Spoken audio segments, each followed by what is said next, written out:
Welcome to Creators Cafe. I'm your host, Jessica Payne. I'm a performer, performance coach, and multi-hyphenate creator. I'm going to be bringing you conversations with some of my favorite creators where we talk about the sublime and the specifics of the creative journey. So grab a drink, get cozy. Let's go. My guest, Dr. Ben Samuel, is an actor, improviser, game designer, and developer, and a recently tenured assistant professor of computer science at the University of New Orleans. As an actor, Ben starred in Hulu's first scripted series, Battleground, where the New York Times said he was the best reason to watch the show. Ben is also a breakout reality TV star from the show Dating Around, where he was an audience favorite. In his work as an interactive game designer, Ben is building the platforms that will shape the future of storytelling. He has a game called Bad News that is an AI social simulation blended with live improvised performance. If you've ever played Sims, Richard Evans, the AI lead of Sims 3, said of another of Ben's games, "The characters in Prom Week are capable of doing things that Sims couldn't even dream of." In this episode, I focus on the main pillar projects that Ben has worked on. But if you're a passionate nerd like me and you want to know about the bright spots of the future of AI and storytelling, I'm releasing a bonus episode where Ben and I dive into the difference between different styles of AI generation, how that affects what comes out in the storytelling, and the shifts that we need to keep AI storytelling a diverse and inclusive landscape.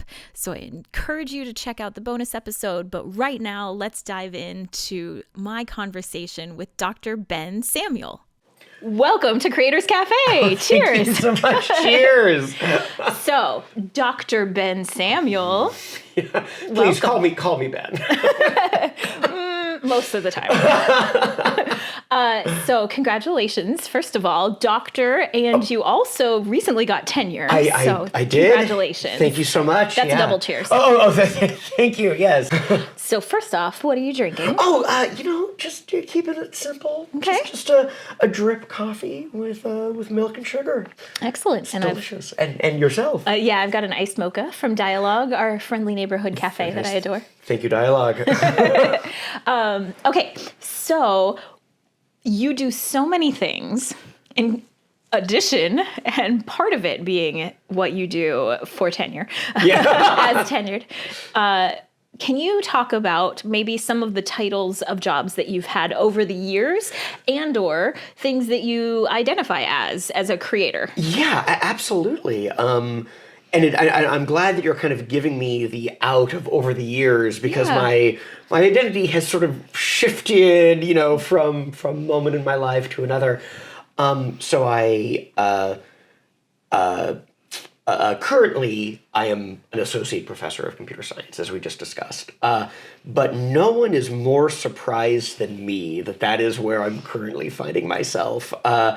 Kind of growing up, I was definitely very much so excited about theater, did a lot of community theater, self-identified as an actor primarily, but was always into computers, certainly into video games specifically. Mm-hmm. So when I got to college, I double majored in computer science and theater arts, trying to keep as many doors open as possible, following my bliss as much as I possibly could, filling my life with things that brought me joy. And then after undergrad, after double majoring, got a graduate degree in theater, pursuing acting specifically, and primarily identified as just a normal actor, scripted theater. And then after getting my theater graduate degree, I moved down to Los Angeles to live the actor's dream. Definitely was not identifying as a computer scientist basically at all by that point. Oh, interesting. Okay. And when I got to LA, I had done a little bit of improv growing up, but never really identified as being particularly good at it. Mm-hmm. But ended up joining an improv theater in Westwood, the Ultimate Improv Theater, which is sadly no longer with us. Okay. But ended up really falling in love with the art form of improv there. And then, much again to my surprise, found myself doing a lot more improv than scripted theater or film and so sort of began to identify myself as an improviser primarily. And then through that theater, had the good fortune of kind of falling in line with some very, very talented people, including folks that were filmmakers. And so through that process, I ended up becoming part of a television pilot that eventually got picked up by Hulu, and so then I started identifying as a film actor or as a television or a streaming actor, whatever term you want to use. But then I also, sorry, we're going all over the place here. During my theater graduate program, I again by that point, even though I had a BS in computer science, I was identifying as a performer. I was identifying as an actor. But my final quarter of my theater grad program, there was a new professor who had just joined the computer science faculty who's teaching a course on interactive storytelling. And I felt that I had hung up that badge. I felt that I was like done with that side of my life, but my theater advisor had met this new faculty member, Michael Mateus, and my theater advisor, Patty Gallagher, said, you should take this class. You should take the interactive storytelling class. And I did, changed my life, moved to Los Angeles, did all of that improv stuff, but also like applied to the PhD program right away so that I could do more interactive storytelling. Wow. Got in and then went and did that program, and that kind of set me on the trajectory that is where I am now. So yeah, I don't know, titles, actor, improviser, computer scientist, game designer, game developer. Perfect. Yeah, I love it. Okay. Okay, great. So let's start with actor, because that's how I met you. Fantastic. And people might have seen your work. I know other guests on this show have told me they loved your work on shows. So you are well known, actually. Well, for charitable definitions of well known, perhaps. In certain circles, as they say. So your first kind of breakout role wound up being this big role in the first scripted Hulu series. Yes. That wasn't just Hulu buying someone else's TV show. So can you tell us about that? And just as a side note, the New York Times said you were the reason to watch this show. We watched this show through your eyes, and it's wonderful. And even in the trailer, I laughed out loud 4 times, and they were all because of you. So it's just a delight and such a charming interpretation of that character. So tell us about what that show was and what your experience was like. Oh my gosh, absolutely. So the show is called Battleground, and as you say, it was Hulu's first original scripted show. Up until that point, they were just showing other people's shows, and these days, like Hulu, Netflix, Amazon, are making a ton of shows, but Battleground was one of the first, so it's historically significant. And I played a character named Ben Werner on that show. The show is a dramedy in a mockumentary style format that follows a political campaign team trying to get a candidate elected for Wisconsin State Senate. And my character, Ben, is sort of a volunteer. The first episode of the show is his first day on the job. And, we kind of learn the world of a, political campaign team, as you say, through his eyes. And he admires the head of the campaign, Tack Davis, very, very much so, and sort of grows up a lot, learning, how, what it means to be an adult, what it means to make things change, but then vice versa, Tack, I think, learns a lot about Ben, who's coming into the situation with maybe you might call a naive optimism that Tack once had but has since lost, and Ben kind of helps remind Tack why he got into this profession in the first place and really believing in a candidate. So the two of them are good for each other. And then also there's another volunteer that Ben falls in love with. Oh, yeah. Will they, won't they situation. Although not really, because one of the neat conceits of the show is there are talking head moments, like confessional moments. Yeah. But instead of the confessionals just being like, oh, they're getting pulled aside and, commenting on what just happened, the conceit is that the documentary that is being filmed has like been released some number of years later, and now they're recording the people who are in the documentary watching the documentary. So like 5 years in the future has elapsed, and they're like reflecting back. So you actually know the state of many of the characters on episode one. And you asked what my experience being on it was, and I know this might sound hyperbolic, but it is without question one of the greatest experiences of my entire life. Oh, that's so fantastic. Why is that so? So many reasons. One, I mean, I guess the biggest one is like the people. Like every cast member, the director, all of the ADs, everyone in production, like everybody was just so emotionally invested. Everybody cared very deeply about the work. And it was just, it felt really, really, and as did I. And so it felt really good to just be working with a gigantic team of people who all cared so deeply about making something as, I don't know, as high quality as we possibly could. We were filming on location in Madison, Wisconsin, so it had a little bit of a like summer camp vibe to it. Like we were all outside of our normal environment, so we were able to kind of create a community and culture that was unique to that film set and unique to the filming, to the production.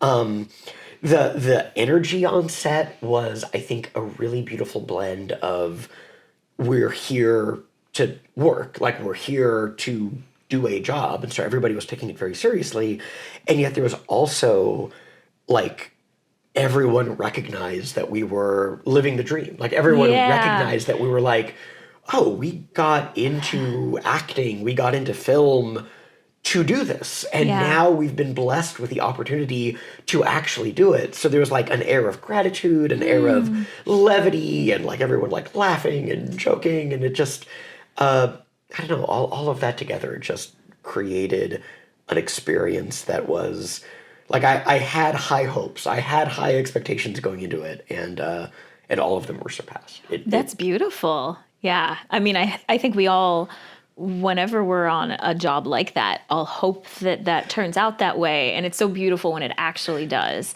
And you know it in the moment, not just on reflection. Yes. It's so rare that you know this is the good time. Yeah. That's so well put. That's so, because there are certainly, I'm sure we all have had those moments of like, oh man, that moment when I was really stressed and unhappy every day, actually I loved that. And like this was, I mean, certainly there were moments of like stress and there were a lot of difficult moments, but like despite them, like we could tell that we were enjoying, we were in the middle of something really special. That's really neat. The other project that people might know you from in the TV world, he's already laughing. If you're listening, I wish you could see him blushing. It's adorable. This man is a reality TV star who is widely beloved for his earnest heart, as he should be. Tell us all about it. Okay. I guess I am a reality TV star. Again, for charitable definitions of star. So that's me pulling from AP. That's not me making this up. That was actually getting interviewed by the Associated Press was I don't know, like a monument. Because I love the AP. Like I read it every morning, and I'm like, oh my gosh, like and now I'm talking to them. So yes, I was on a show called Dating Around, which is a reality TV show put on by Netflix. I am on season 2, episode 2. And I know what you might be thinking, what folks at home might be thinking. Oh, a reality show. Oh, how trashy. What a guilty pleasure. And sure, fine, perhaps a little bit. Who am I to say it isn't? But I will say that I think Dating Around does something really special. I think as reality dating shows go, I think it is actually on the classier end. Okay.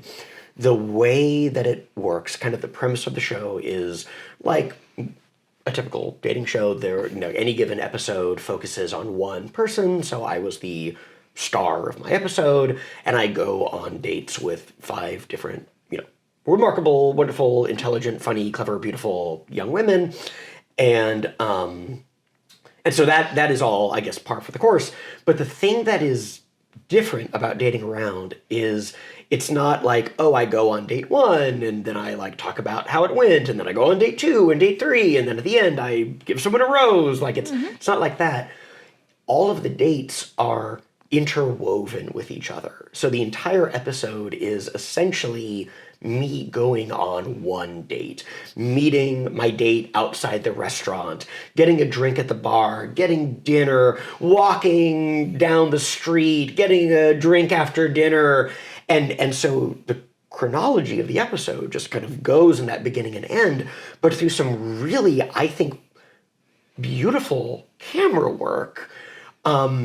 It will my date will ask me a question, and then the camera will like do a close-up of me, and like I'll answer, and then the next shot will be like a zoomed out shot, and now I'm like talking to a different person. I'm on one of my other dates. Right. And for me, this is my interpretation of it, I think that what the show is commenting on is both, in some ways, there's almost like a jaded, cynical like avenue of it. It's like, oh, the ritual of dating is so well known and ascribes to such similar patterns that the people on the date are completely interchangeable, because people are just going to be asking the same questions every time. First dates, oh man, so superficial, like what a joke or whatever. But on the flip side of that, and this is, I think, honestly what the show leans into even more, is I think a really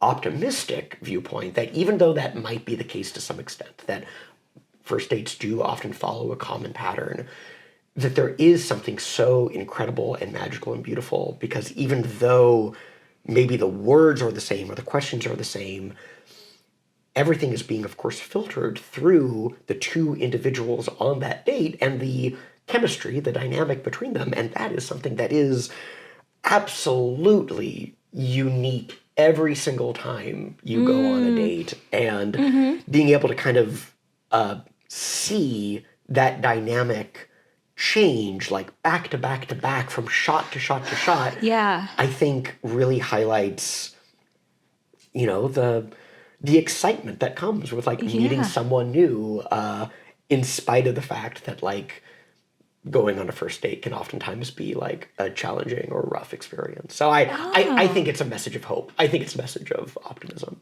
That's really beautiful. Yeah, I didn't think about how having half of what the format is be so similar that then what you're highlighting is what is different, which is the humans in the room. Exactly. Yeah.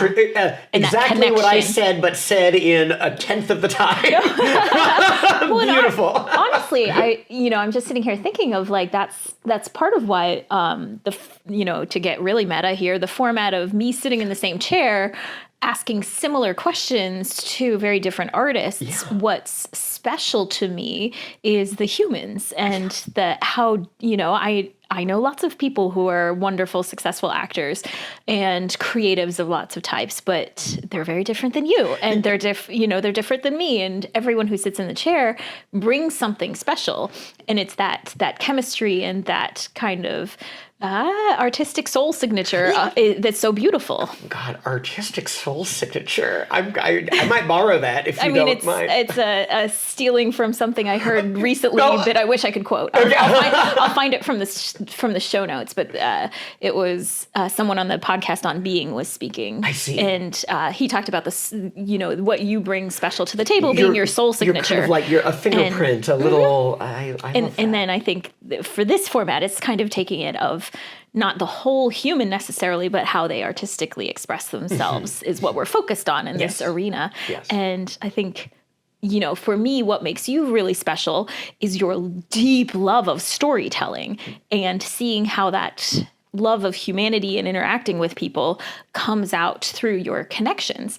And what I think is really interesting is when I think of computer scientist, I don't think heart-centered lead focused on storytelling. That's my baggage. So I apologize for prejudging.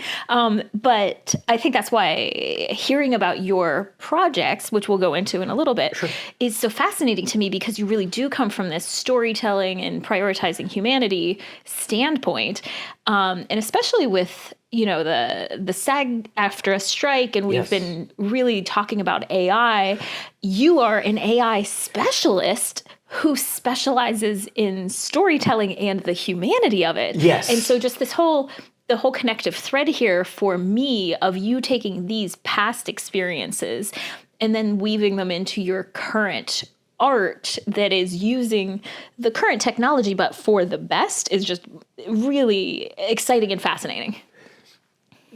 Thank you. I try to lead by example a little bit, that this is a false dichotomy, and the two actually interweave with each other really, really beautifully, and complement each other. And complement each other. Yeah.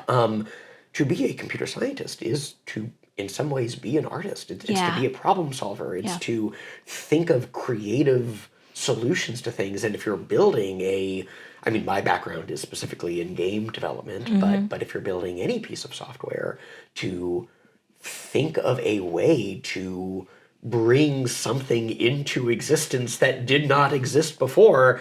That is a creator. Exactly. Yeah. Absolutely. Yeah. And so I see, you belong in this chair for 5 reasons. Well, thank you. Happy that I haven't convinced you otherwise. Yes,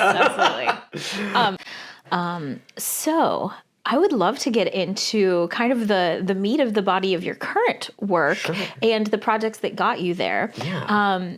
Can you just tell me what the name of the lab was that you got your PhD in? Because I think that kind of nest for you was such an important part of how you see yourself. And I think it's part of what makes your take on AI and computer science so special and open.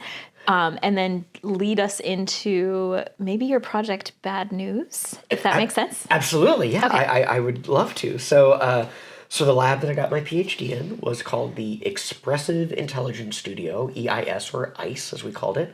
And so expressive intelligence is a little bit of a play on artificial intelligence. Whereas if artificial intelligence is creating a piece of software to perform a task and then you have that task completed, expressive intelligence is meant to be creating a piece of software that expresses itself in some way that meaningfully affects the user or the player, the human, if you will. But then let's call them the player, can then engage with that piece of software, and the software itself can meaningfully adapt and change based on that input, produce more output itself, which then affects the user in another way, and thus the system and the player, the human, are essentially collaborating with each other to create meaning, to create creative expression, if you will. That's beautiful. How does your project Bad News integrate this storytelling with the choose your own adventure aspect of the improv and letting the player kind of guide the story. Yes. Yeah. Yeah. Oh my gosh, Jessica. So many wonderful things, and I want to talk about it. So maybe let me. Oh, okay. So first of all, tell us what Bad News is and all your fancy awards and places it's been. Sure. Okay. Sure. I'll do some in the bio, but this way we hear it from your words of kind of what you value the most and what's been the most special. Awesome. Great. Thank you. So Bad News is. It's a little hard to pin down what it is. In some ways, it's a computer game. In some ways, it's an installation art piece. In some ways, it's a piece of live theater. It's sort of all of these things at once. It combines what we call a social simulation with live improvised performance. And before, I guess, diving into what it is specifically, it's because it kind of crosses all of these different thresholds. We've been very honored that we've been able to show it in a very wide variety of venues. So that's included just academic computer science conferences. We've presented it at various game festivals. Probably the most notable was the Indiecade Game Festival, which is one of the largest independent game festivals in the nation, where it won an award. It was the Audience Choice Award. Out of thousands of submissions, we won 1 of 10 awards. Wow. We're very honored about that. But then we've also demonstrated it at film venues. We presented at the Slam Dance Film Festival. We were invited to show it at the San Francisco Museum of Modern Art. We've toured it internationally. So it kind of by being a cross-section of all of these different disciplines, we've been very lucky that we've found that it's resonated with artists and with communities across all of these different fields. And so the piece itself, again, I guess I mentioned it involves both social simulation and live performance. So before the piece even begins, if you will, we execute what we call a social simulation. So we procedurally generate a fictional small American town by letting the simulation run in the background for 150 years. The simulation simulates 150 years. The actual execution lasts maybe 5 minutes, 5 to 10 minutes. And so it generates a small town with 300 people, give or take. And in the simulation, we're simulating at the beginning, people start a few farmsteads, and as the years go by, more people move into the town, the farms grow, people get married to each other, they have children, those children grow up, additional businesses form, new houses get constructed, people move out of the town, people pass away, and so by the end of 150 years, there's all of these different family trees, there's all of this different family history with each other, there's all these different businesses, and all of that is completely unique for every single playthrough, which is one of the That's incredible. Big... Right. That's so cool. It's not just a Sims that you let go. It's every time it's a different simulation, a different story. Exactly. Everyone gets their own story. Everyone gets their own town that has all of this, what we call, what we call in the biz, emergent narrative. And that ties in really beautifully with something you mentioned earlier about I'm going to put my own words on this, almost the tension between player control versus authorial control.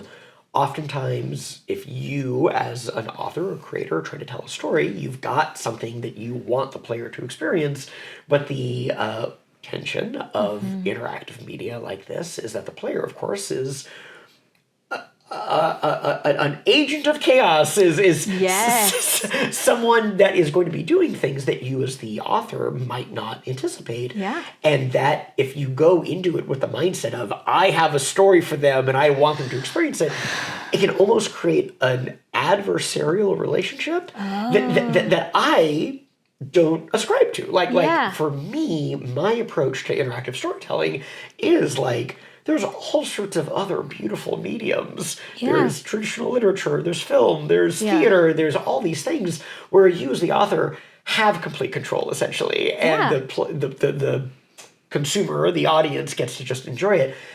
I think the joy of video games, the joy of interactive media like this, is letting the player experience this world. So we create this sandbox that does not have any pre-scripted narrative. It does not have any like model of an Aristotelian dramatic arc, if you will. And there are other pieces of interactive media that do that. Like drama management is an entire field of study in interactive storytelling, where you try to come up with a computational model of, again, let's say, a narrative arc, and like looking at, okay, well, this is what the player is doing, and the system is like interpreting, I think that the tension is ramping up, okay, it's time for the climax, great, and now we're in the denouement, and the system is like mapping action to that and trying to kind of create this curated experience, which is fascinating and amazing, and I love it. And it's not what we're doing in Bad News at all. I love it. So the way that Bad News works is, so we generate the simulated town, 150 years of history with all these people,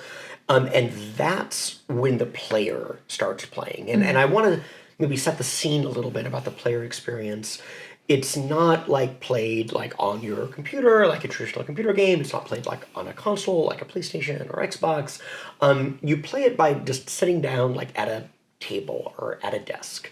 And in front of you, there is like an iPad, like a tablet, but you don't really, you don't like touch it. It just like displays information.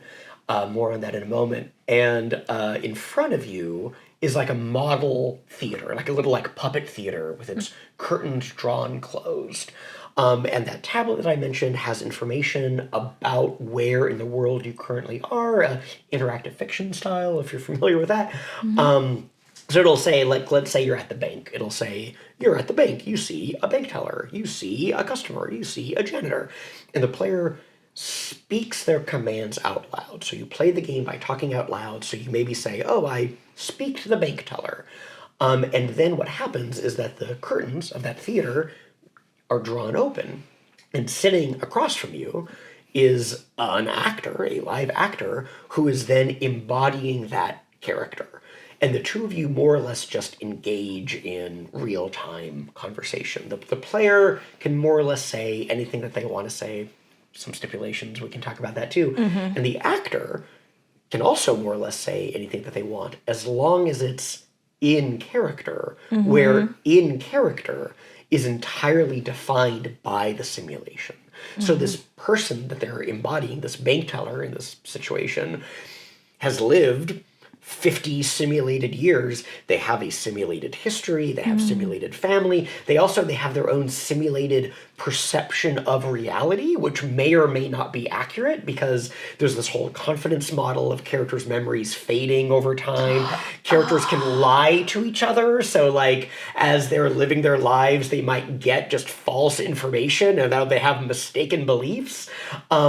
So they're, the actor and player are more or less just talking, but like the actor needs to adhere to whatever that character believes based on that simulation, portraying it in a way that is truthful to this character's simulated personality. And that's what we call in the game dev industry the core mechanic. Like talking to simulated people is what the player primarily does. And the premise of the game, or the objective of the game, is the player is cast in the role of the county mortician's assistant. And so in the game, after the simulation runs, we, as the game designers, kill someone off. We sadly make one person pass away, and we fine tune like who it is. It's someone who is well connected enough in the town that people would know who they are, but not so well connected that like everyone knows them. And we present the description of the deceased to the player as a John Doe or a Jane Doe. So they know their physical description, but nothing else. The mortician, so the player's boss, the player's character's boss, kind of like introduces them to the world, make sure that they're feeling ready to go on this, on this journey.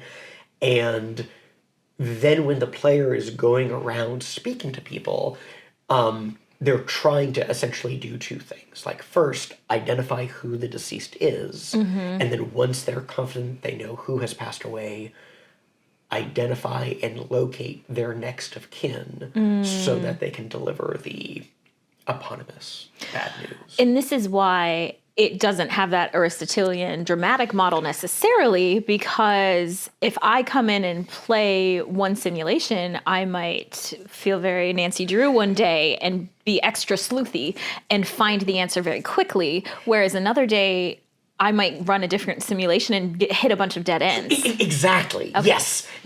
So, oh my gosh, Jessica, there's so much that I want to say. Yes. so the players, like, how they decide to approach the experience is like, has a huge difference. And I could tell you stories of people who managed to identify the next of kin within 5 minutes of playing. And the experience is intended to be maybe like 45 minutes to an hour. So it feels like a show for many people, but some people find the shortcut. Yeah, exactly. Yeah, they speed run it. They find and then other people like spend more time in the environment. Like, even when they have leads, they actively choose to not pursue them and just like talk to random people, go into random businesses and kind of like learn about the history of this town.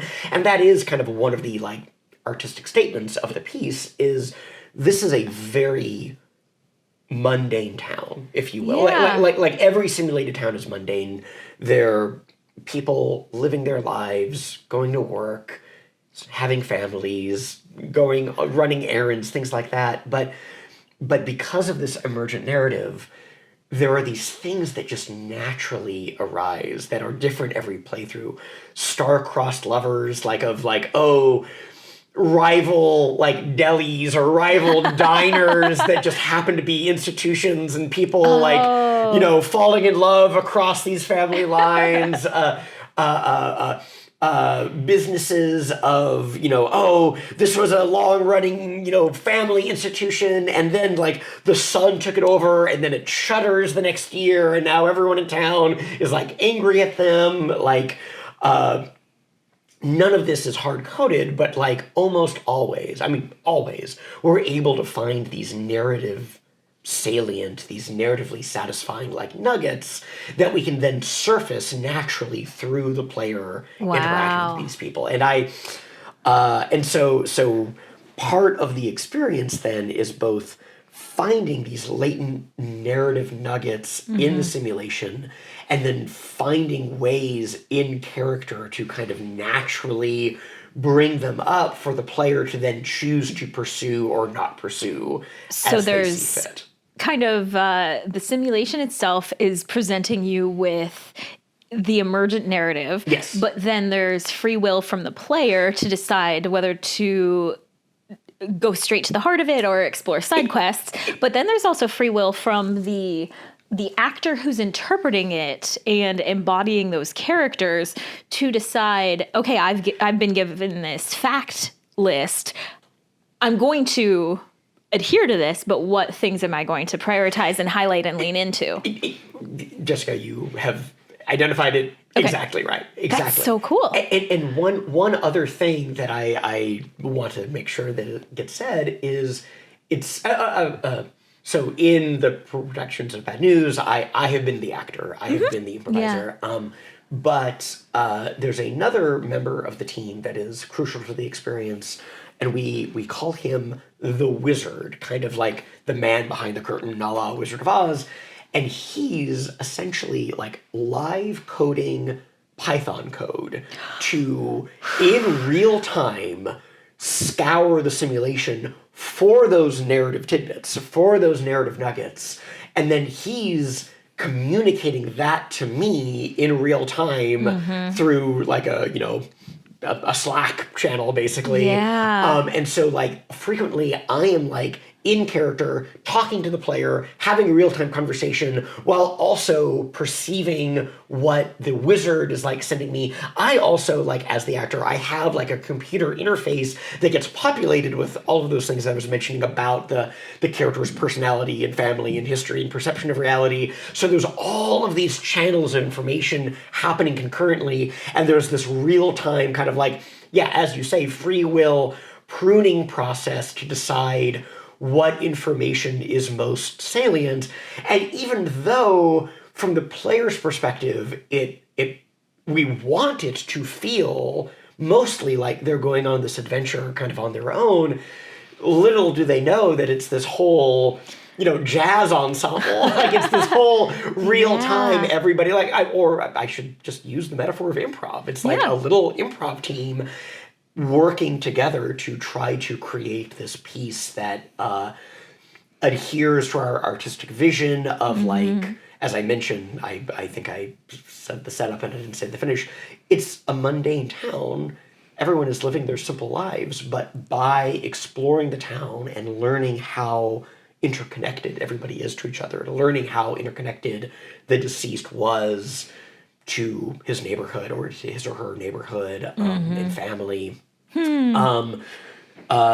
learned that, like, it's, there's, and even though it's like a game about death and simple lives, like, there's a lot of beauty and humor and heart and warmth, like, behind all of it.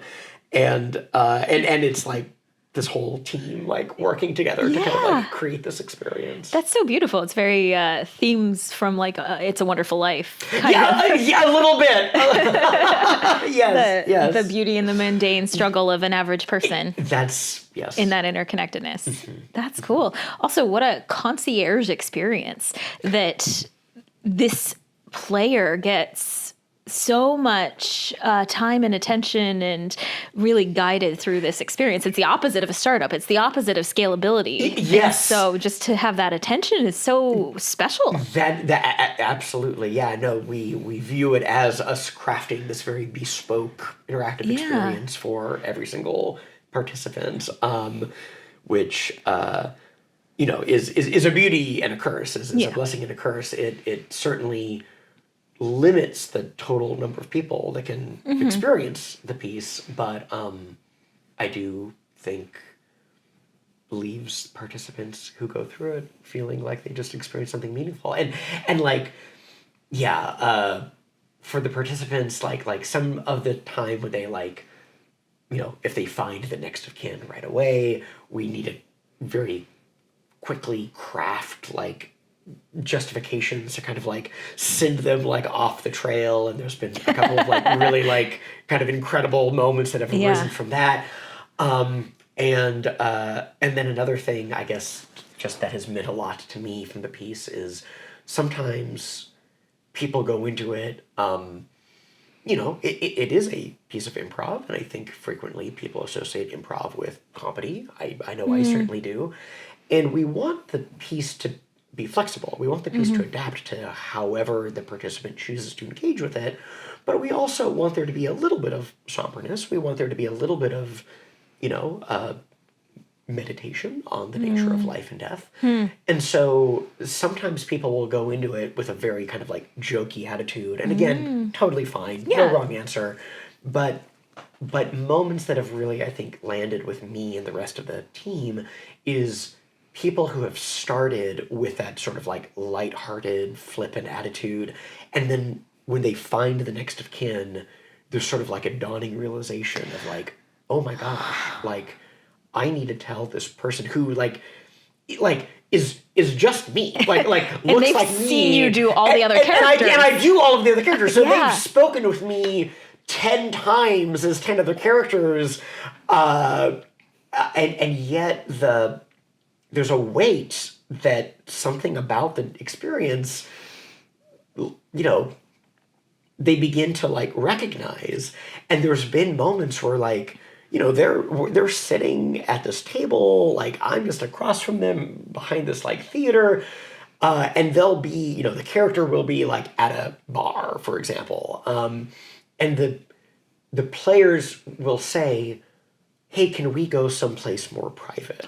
Where we're in a very private place, clearly it's just them and me, but like they have on their tablet, oh, you're at a bar and you see like a dozen other people, and they'll say, hey, can we maybe like go outside? And then like the wizard will like update the simulation and like put them outside, and then they'll like gather their thoughts, they'll like gather their energy as they like have this moment and deliver the bad news. And it oftentimes is an emotional experience for them. And then as part of the joy of being in it as an actor is it then becomes an emotional experience for me, for my character, and like we'll have this tragic, terrible, beautiful moment of like sharing this information, and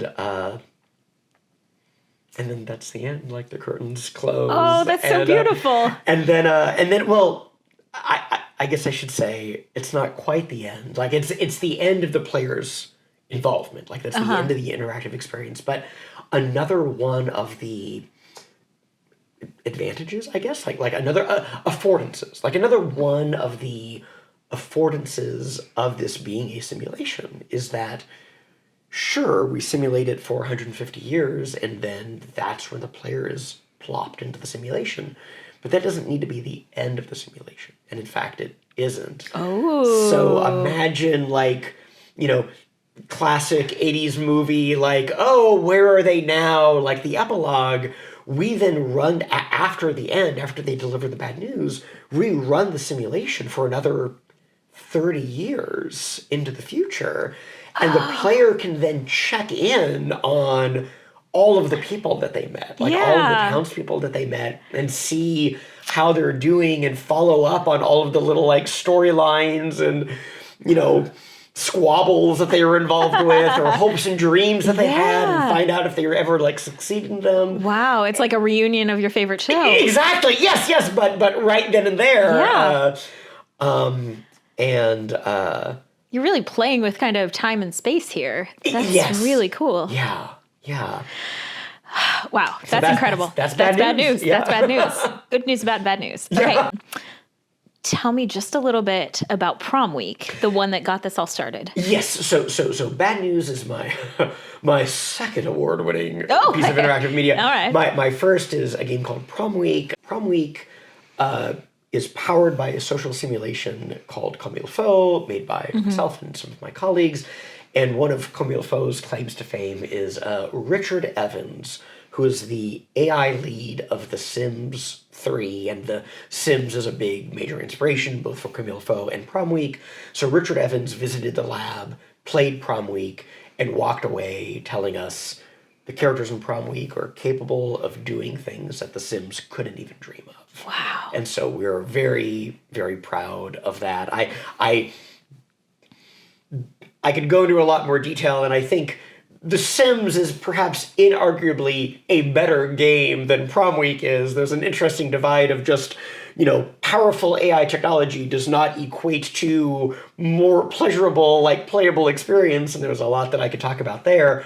But yeah, like we created a system that helped, that I don't know, was someone that we admire very much in industry. And Richard Evans has, worked on also other projects like Black and White, which is famous for its AI. He works at Google now as like an AI lead. So he's a major voice in the industry, very honored by his kind words. And that AI system, Comme il faut, in some ways helped influence, lay the groundwork for Bad News in several ways.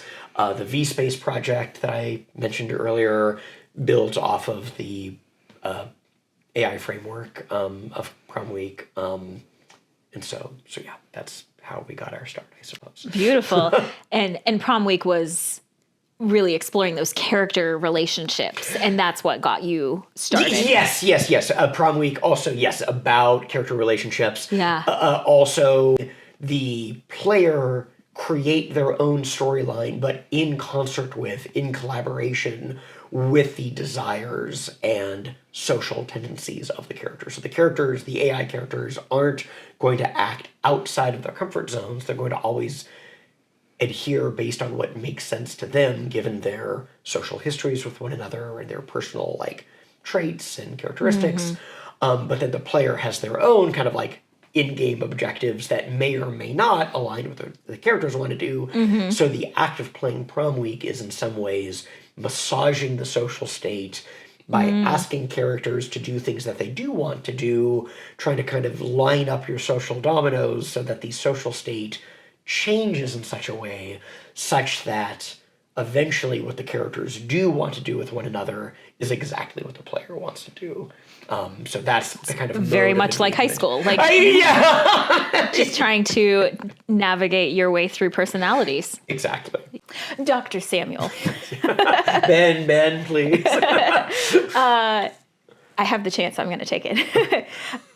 So I'd like to ask you to give my audience a creator's challenge. So this is something that they could do that's no cost, that they could just do at their house with whatever resources they currently have in a short amount of time. Yeah. What would you challenge them to do? So this is a challenge that I'm saying for them, but really it's a challenge for myself. Yeah. And it's one of connection. It's one of, for me, I often feel maybe like isolated if I'm like working on a creative project, and I can find myself kind of trapped in my own like headspace of like, oh, this is the only way to do it, but I'm feeling stuck. So what can I do? So my challenge is spend 10 minutes opening up your phone, going down your contact list, and finding an old friend that you haven't spoken with in a while, giving them a call, and finding out how they're doing and what they're up to. And I think that beyond just like the opportunity to connect with an old friend, which is lovely, I think kind of taking yourself out of your like internal headspace of what am I doing, and like opening your mind up to like the perspective of what this other person is doing is very small, but I think can have a really profound positive impact of just reminding you like there are as many ways to approach problems as there are people on the planet. And by being exposed to that, I think it can help you then like return to your own work with almost like a mental reboot, if you will. Yeah. Like a refreshed perspective of, cool, great, like, how would my friend like address this? Or maybe not even that. Maybe it's more imperceptible, but connecting with an old friend. And specifically not just telling them what you're doing, but learning what they're working on. I love that. I've heard people refer to something like this as taking your mental phone off of selfie mode and putting it on on the cameras that you're seeing the world. And so it's literally using your phone to connect with someone and broaden your perspective and just give you a reset. Absolutely. That's beautiful. And that's beautiful. I hadn't heard of the selfie mode. I love that. And the very apropos for interactive media. Yes. Which is great. Yeah. And then where can people find you online? Oh, probably Instagram is probably the best way. I don't really use it or check it particularly. So you can't connect with him. He's a man. I'm He's a man of mystery. You have to find me at the University of New Orleans. Right, and just knock. Yeah, but no, if you feel so inclined, you can follow me on Instagram. My username is the far too clever for its own good Progresspian. Progresspian. It is a combination of programmer and thespian, combining my two things, but it has an extra S in there because I wanted to get the word progress, because if it's got progress, it's got to be positive. It's got to be good. I love it. Okay, find this Progresspian online. Exactly. It's one of those words that I invented when I was in high school that felt real smart in high school, and now and it still lives on. Feels a little could go either way now that I'm where I am. That's amazing. So, connect with somebody else and then connect with Ben. The only other thing I wanted to ask was, moving forward, where do you hope your work takes you Yeah. in any and every way? I mean, lots of different ways. If I had a concrete answer to that, Jessica, I would probably be a happier person. That's okay. Magic wand. What are you doing? I am continuing to make award-winning game experiences. I'm continuing to be involved in theater, in film, in like more traditional ways. And I'm continuing to create technological tools that enable non-technical experts to use AI to create interactive media themselves. That's incredible. Anything else you want to add? I think we covered everything and then some, other than Jessica, you're such an inspiration. You're such a wonderful person, and I am really, really honored to be here for so many reasons, not the least of which is I really admire you as someone who has such a clear artistic, like both clear artistic vision and then also the tools to actually execute on that vision and create things. And I think even though I'm very fortunate that I have created a few things, like we've chatted about the like few projects that actually made it onto the pedestals of the art museum, where most of my art museum, the wings are full of half-finished, quarter started, barely started things. Not alone. Yeah. And I really admire your capacity for like actually bringing things into fruition, and I admire your ability not only to do that for yourself, but to help teach and guide others to do that as well, and for all of the kind words and sage wisdom that you've given me in the past. And so just wanted to thank you for that on camera. Oh, thank you. Thank you so much. Thank you so much for a beautiful conversation. Thank you. Cheers. Cheers. Join the community and share your creative challenges on Instagram and Facebook at Creators Cafe by Kika Labs. And also check out my website, kikalabs.com, KIKALABS.com, to sign up for the mailing list so you always know when a new podcast is released, and to check out my coaching and digital courses to help you be a more confident and joyful creator.